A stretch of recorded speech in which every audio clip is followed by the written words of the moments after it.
बहुत समय पहले एक छोटे से गांव में एक निर्धन लेकिन अत्यंत श्रद्धालु भक्त माधव रहता था। उसकी भक्ति इतनी गहरी थी कि वह प्रतिदिन शिवलिंग पर जल चढ़ाने के लिए मीलों पैदल चलता था। लोग उसकी भक्ति का सम्मान करते थे, लेकिन कुछ लोग उसे मूर्ख भी समझते थे, क्योंकि वह अपने जीवन की कठिनाइयों को छोड़कर केवल भक्ति में ही लीन रहता था। एक दिन भगवान शिव ने पार्वती माता से कहा, प्रिय, मुझे लगता है कि इस भक्त की भक्ति की परीक्षा लेनी चाहिए। सच्चा भक्त वही है जो सुख और दुख दोनों में समान रूप से अडिग रहे। माता पार्वती सहमत हो गई और भगवान शिव ने माधव की परीक्षा लेने का निश्चय किया। पहला दिन परीक्षा की शुरुआत। माधव प्रतिदिन की तरह सुबह जल्दी उठकर भगवान शिव की पूजा के लिए नदी की ओर गया। वह अपने मिट्टी के छोटे से घर में रहता था, जहां उसकी बूढ़ी मां भी थी। उसकी मां ने उससे कहा, बेटा, आज घर में खाने के लिए अनाज नहीं बचा, क्या तुम कुछ इंतजाम कर सकते हो? माधव मुस्कुराया और बोला, मां, भगवान शिव हमारे पालनहार हैं। जब तक उनका आशीर्वाद है, हमें कोई चिंता नहीं करनी चाहिए। इतना कहकर वह नदी से जल भरकर शिवलिंग पर चढ़ाने के लिए निकल पड़ा। रास्ते में उसे एक वृद्ध भिखारी मिला जो भूखा प्यासा था। उसने माधव से खाने के लिए कुछ मांगा। माधव सोच में पड़ गया। उसके पास देने के लिए कुछ भी नहीं था, लेकिन उसकी भक्ति और दया ने उसे प्रेरित किया और उसने अपना गमछा निकालकर वृद्ध को दे दिया ताकि वह उससे खुद को ढक सके। भिखारी ने आशीर्वाद दिया और चला गया। भगवान शिव, जो इस परीक्षा को देख रहे थे, मुस्कुरा उठे और बोले, यह पहला चरण था, लेकिन असली परीक्षा अभी बाकी है। दूसरा दिन कठिनाई की अग्नि परीक्षा। अगली सुबह जब माधव उठा तो देखा कि उसकी झोपड़ी में आग लग चुकी थी। उसकी मां चिंतित थी और रो रही थी, लेकिन माधव शांत था। उसने मां से कहा, मां, जो कुछ भी हमारे पास था वह भगवान शिव की इच्छा से ही था। यदि उन्होंने इसे ले लिया तो इसमें भी कुछ अच्छा ही होगा।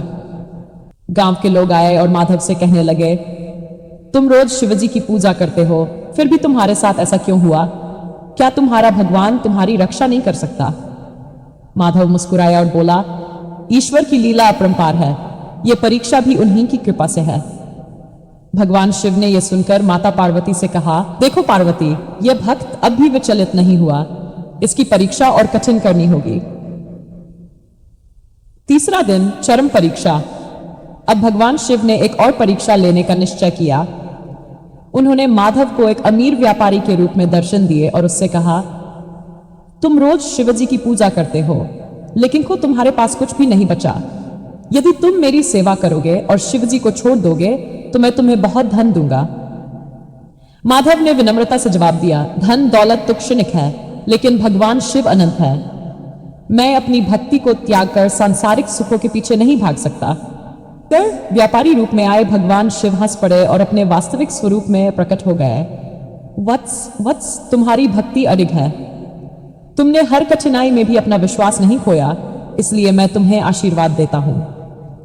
भक्ति का प्रतिफल भगवान शिव के आशीर्वाद से माधव की झोपड़ी फिर से एक सुंदर घर में बदल गई।